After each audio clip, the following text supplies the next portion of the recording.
So hello guys, welcome to the new video. इस video में हम लोग बात करने वाले हैं सर्च इंसर्ट पोजीशन की।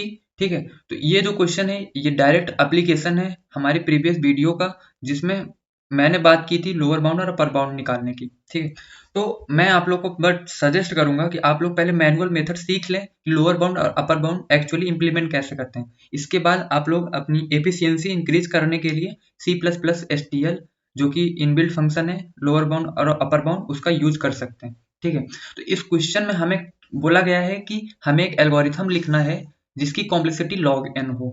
ओके, और दूसरी चीज हमें गिवन है सॉर्टेड एरे हमें दिया हुआ है। तो इन दोनों चीजों से हमें ये हिंट मिलता है कि ये क्वेश्चन हमें बाइनरी सर्च की हेल्प से करना है। और बाइनरी सर्च में हमें ये दोनों फंक्शन जो है लोअर बाउंड अपर बाउंड, इनकी याद सबसे पहले आनी चाहिए अगर बाइनरी सर्च की बात होती है। ठीक है, तो अगर मैं बात करूं इस क्वेश्चन को अप्रोच करने की, तो चलिए हम लोग इस क्वेश्चन को वन नोट पे ले चल के एक बार ड्राई रन करके देखते हैं, फिर मैं इसका कोड बताता हूँ। अब इस क्वेश्चन में हमें ये बोला गया है ना कि हमें एक टारगेट गिवन है। ठीक है, हमें एक टारगेट गिवन है, इस टारगेट को हमें सर्च करना है हमारे नम्स एरे में। अगर हमें टारगेट मिल जाता है तो उसकी पहली ऑकरेंस जहां पे मिली है उसका इंडेक्स रिटर्न करना है। ठीक है, और अगर नहीं मिलता तो हम उस टारगेट को किस पोजीशन पे रख सकते हैं इस एरे में, हमें वो पोजीशन रिटर्न करनी है। मतलब अगर यहाँ पे टारगेट मेरा 5 था तो इस 5 को मैं सर्च करूंगा अपने एरे में, तो मुझे सेकंड पोजीशन पे मिल गया, तो मुझे आंसर में ये पोजीशन रिटर्न करनी है जहां पे मुझे आंसर मिल गया। ठीक है, और अगर मेरा टारगेट इज इक्वल टू 2 मैंने सर्च किया इस एरे में, तो मुझे क्या दिखाई दे रहा है कि यहाँ पे 2 प्रेजेंट नहीं है। तो अगर प्रेजेंट नहीं है तो मुझे वो पोजीशन सर्च करनी है जिस पोजीशन पे ये 2 को हम इंसर्ट कर सकते हैं इस एरे में। ठीक है, जैसे अगर मैंने इस 2 को इंसर्ट किया इस नम्स एरे में, तो हमारा आंसर क्या मिलेगा हमको, तो हमारा आंसर हमें मिलेगा 1 2 3 5 6। तो ये 2 आप लोग देख पा रहे होंगे यहाँ पे कि मैंने इंसर्ट कर दिया। किस पोजीशन पे इंसर्ट हुआ, 0 1 2 3 4, तो ये 1th इंडेक्स पे इंसर्ट हुआ। तो अगर मुझे एक चीज यहाँ पे विजुअलाइज हो रहा है कि अगर मेरा एलिमेंट प्रेजेंट नहीं है, ठीक है, तो उससे जस्ट नेक्स्ट ग्रेटर एलिमेंट जिस पोजीशन पे है उस पोजीशन पे ही हम उस एलिमेंट को इंसर्ट करेंगे, बाकी एलिमेंट्स को हम लोग शिफ्ट कर देंगे। समझ में आ रही नहीं ये बात। अब अगर मैं बात करूं लोअर बाउंड और अपर बाउंड की कि यहाँ पे अप्लाई कैसे होगा, तो एक बार मैं क्विक रिवीजन आप लोग को देना चाहता हूँ। एक एग्जाम्पल मैं ले लेता हूँ। ठीक है, एग्जाम्पल के लिए मैं एक एरे ले लेता हूँ 1 3 5 5 6। लेटर सपोज मेरे पास ये एलिमेंट्स हैं एक एरे में। तो अगर मैं बात करूँ यहाँ पे, तो इंडेक्सिंग 0 1 2 3 4। अगर मैं यहाँ पे बात करूँ लोअर बाउंड ऑफ 3 की, तो 3 की पहली ऑकरेंस को रिटर्न करेगा, तो लोअर बाउंड ऑफ 3 मेरा आंसर क्या हो जाएगा, 1 हो जाएगा। और इसी तरीके से अगर मैं बात करूं लोअर बाउंड ऑफ 5 की, तो लोअर बाउंड ऑफ 5 का मतलब है 5 की पहली ऑकरेंस किस इंडेक्स पे है। तो लोअर बाउंड ऑफ 5 मैंने देखा कि उसकी पहली ऑकरेंस सेकंड पोजीशन पे है, सेकंड इंडेक्स पे है, तो 2 रिटर्न होगा आंसर में। ठीक है, अगर मैंने बात की अपर बाउंड ऑफ 5 की, तो 5 की लास्ट ऑकरेंस पे जाओ अपर बाउंड निकालने के लिए, और उससे नेक्स्ट ग्रेटर एलिमेंट जिस इंडेक्स पे हो उस इंडेक्स को रिटर्न करो। ठीक है, तो यहाँ पे मुझे दिखाई दे रहा है 5 से नेक्स्ट ग्रेटर 6 है, तो 6 पे जाओ, 6 जिस इंडेक्स पे है उस इंडेक्स को रिटर्न करो, तो यहाँ पे 4 आंसर होगा मेरा एज अ इंडेक्स। ठीक है, अगर मैं बात करूं ऐसा एलिमेंट जो एलिमेंट प्रेजेंट ही नहीं है, लाइक लोअर बाउंड ऑफ 4, तो 4 का लोअर बाउंड क्या होगा, तो अगर 4 प्रेजेंट नहीं है तो 4 से जस्ट नेक्स्ट ग्रेटर एलिमेंट कौन सा है, 5 है।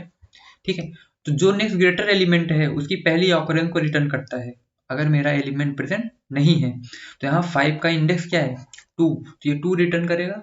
और अगर मैं बात करूं सिमिलरली अपर बाउंड ऑफ 4 की, तो जैसा लोअर बाउंड ऑफ 4 निकाला था, जो एलिमेंट प्रेजेंट नहीं है उसका लोअर बाउंड और अपर बाउंड दोनों सेम होते हैं।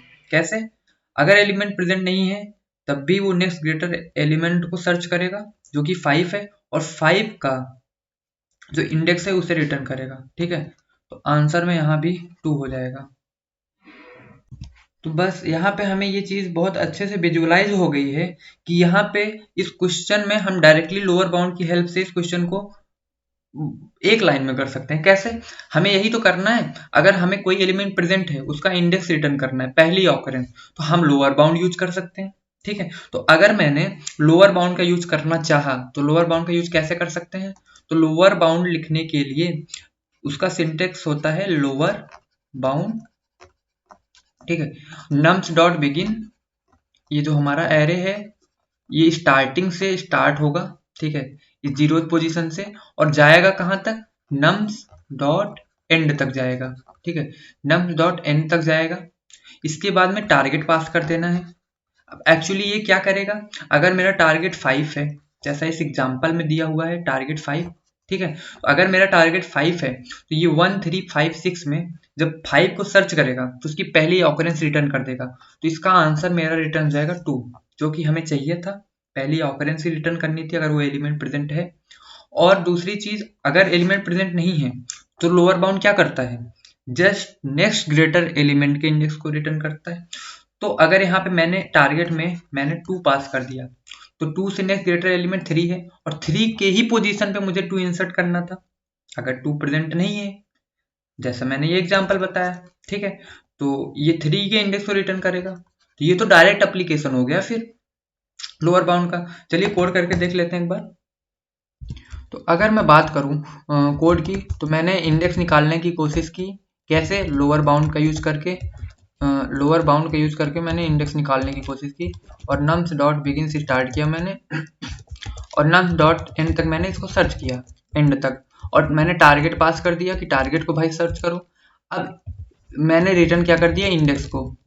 बट यहाँ पे एक गलती है, गलती ये है कि इतनी चीज हमको क्या रिटर्न करेगी लोअर बाउंड, ये लोअर बाउंड का सिंटेक्स हमें रिटर्न करेगा एक आइटरेटर, कोई इंडेक्स नहीं रिटर्न करेगा। तो मैंने जैसे पिछली वीडियो में बताया था, अगर हमें इंडेक्स चाहिए तो आइटरेटर को आइटरेटर से माइनस करना होता है। तो यहाँ पे हम नम्स डॉट बिगिन से माइनस करेंगे तो हमें एक्चुअल पोजीशन मिल जाएगी, उसकी एक्चुअल इंडेक्स मिल जाएगा। तो एक बार हम लोग सबमिट करके फटाफट देख लेते हैं, तो आंसर बिल्कुल सही होगा। अब सेम क्वेश्चन को हम लोग अपर बाउंड से भी कर सकते हैं। अपर बाउंड में हमें कुछ अपना अलग दिमाग लगाना होगा कि अपर बाउंड कैसे हम यूज कर सकते हैं, वो आप लोग करके देखिए, और अगर नहीं होता है तो मैं उसका सॉल्यूशन जो है कमेंट बॉक्स में दे दूंगा, आप लोग वेरीफाई कर सकते हैं अपना आंसर, ठीक है। मिलते हैं फिर किसी वीडियो में। Thank you.